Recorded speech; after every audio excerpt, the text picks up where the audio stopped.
IVM.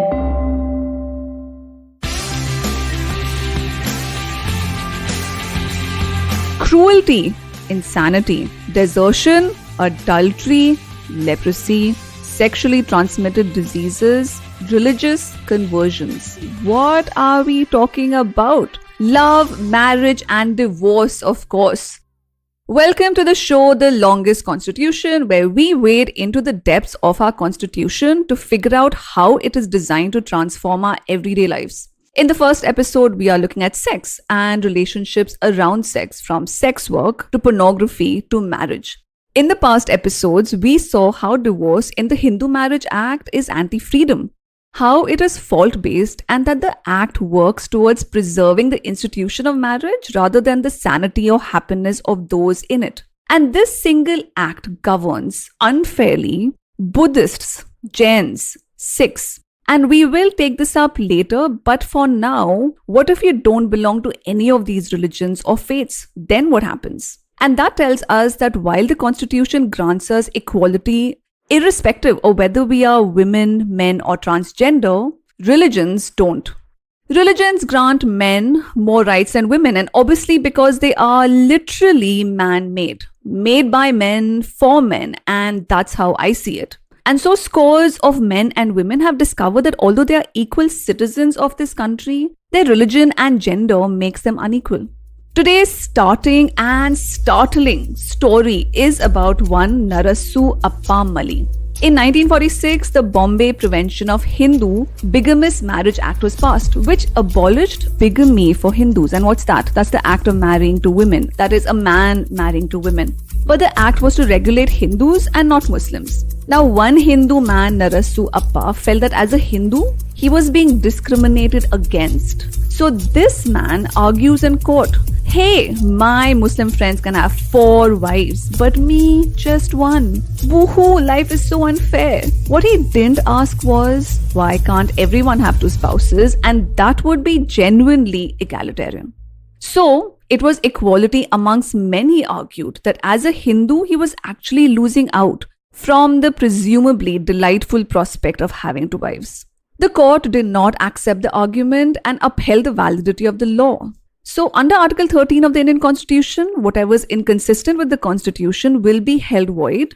But there is also Article 372, which means that things inconsistent with the Constitution won't be void until they are repealed or amended. And that requires human effort. What does that mean? That means like the garbage in our house, yes, yucky, but until you actually pick it up, nobody else will. So the legal muck in our lives is our task, and litigation is one of the ways. Anyway, back to Mr. Narasu, who I guess lived a monogamous life after this judgment, but it does point to the very uneasy tension between religious customs and the Constitution. So Appa, however, didn't actually suffer on account of the law. But Mary Sonia Zakaria, Amini E.J.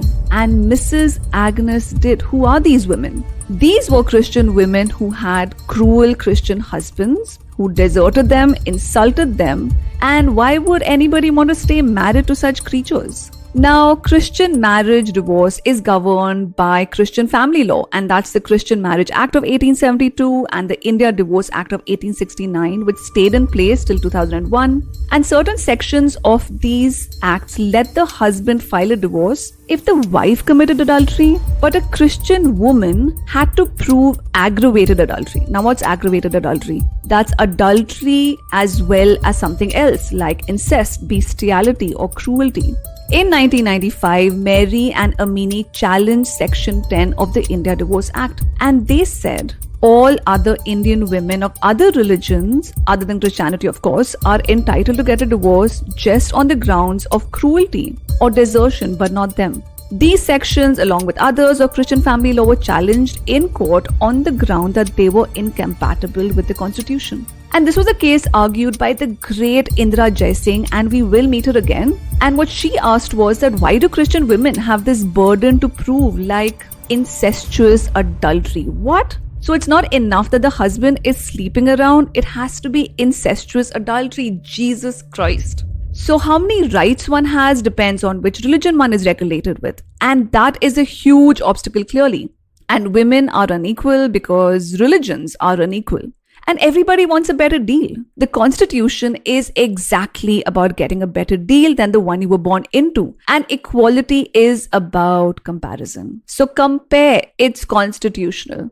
In Mary Zakaria versus Union of India 1995, the court severed the words incestuous from adultery and recognized that Section 10 of the Act was not gender fair. And that reminds us that marriage, inheritance, adoption, and divorce are not driven by the Constitution's vision of equality, but our religious identities. And that's what's called personal laws. What's important to remember right now is that the India Divorce Act was amended in 2001, which expanded divorce rights and made the provisions gender equal. Great, that's one battle won. But there are so many left to go, like bye. Talaq, talaq, talaq.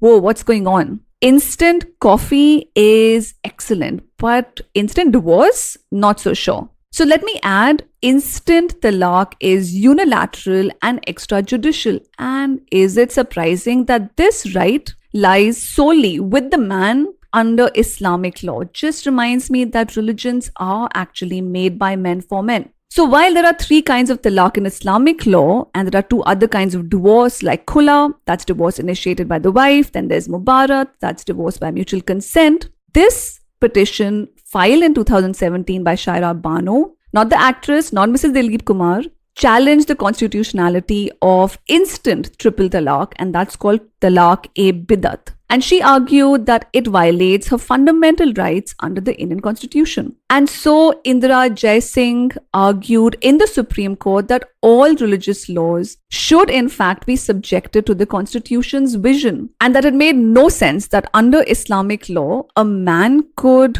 WhatsApp, email, write talaq, while a Muslim woman would have to approach a court of law to obtain a divorce. That's not equal and that's not fair. So in 2017, the Supreme Court struck down instant talaq, and the 2 other slower filter coffee versions of talaq, that's talaq asan and talaq hasan, remain legal. But Parliament went one step ahead. In the Act, Muslim Women Protection of Rights on Marriage, passed in 2019, this new shiny law stated that any pronouncement of talaq by a Muslim husband upon his wife by words either spoken or written or communicated shall be void and illegal. And a man who does so can be sent to jail and fined. That's huge. So triple talaq was struck down and quickly criminalized. And it's hard to understand how divorce itself can be a crime. I mean, if it is a void, how can it be a crime? And for any act to be criminal in nature, it must cause an injury or harm the community at large. So I'm still not clear how exactly this is a right for Muslim women. And the great sticky issue, the elephant in the room of Islamic law, that's polygamy, remains unaddressed. And that's exactly what personal laws do. Personal laws personally prevent women from exercising their constitutional rights of equality and differentiate between women and men on the basis of their religion. And of course, underneath all this is the continuing public problem of marital rape, which we discussed in the last episode. So Parliament has the time to criminalize triple talaq, but not marital rape. I mean, something is out of balance here. So in this episode, we looked at religious personal laws, Christian personal laws, and how arbitrary they are within and compared with each other. But what if one doesn't want to marry under religious personal law? What if one is an atheist? In that case, you are special, really. In the next episode, we will look at the Act, Special Marriage Act, and what makes it so special and so unconstitutional. If you have questions, clarifications, or just want to chat about the Constitution, I tweet at FundamentallyP, and you can follow the Longest Constitution on Instagram as well. I would love to hear from you.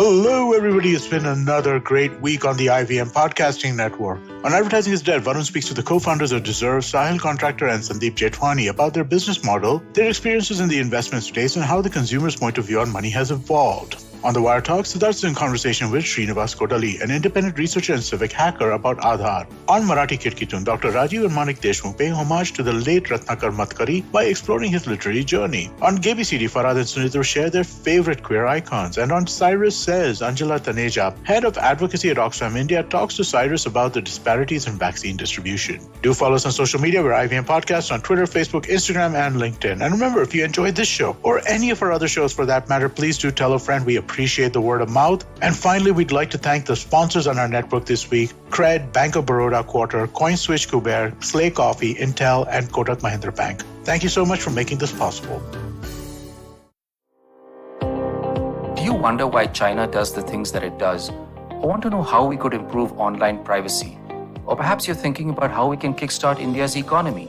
If you'd like to search for the answers to such questions, check out All Things Policy, a daily public policy podcast that covers everything from employment figures to aircraft carriers. Tune in from Monday to Friday for new episodes and fresh takes.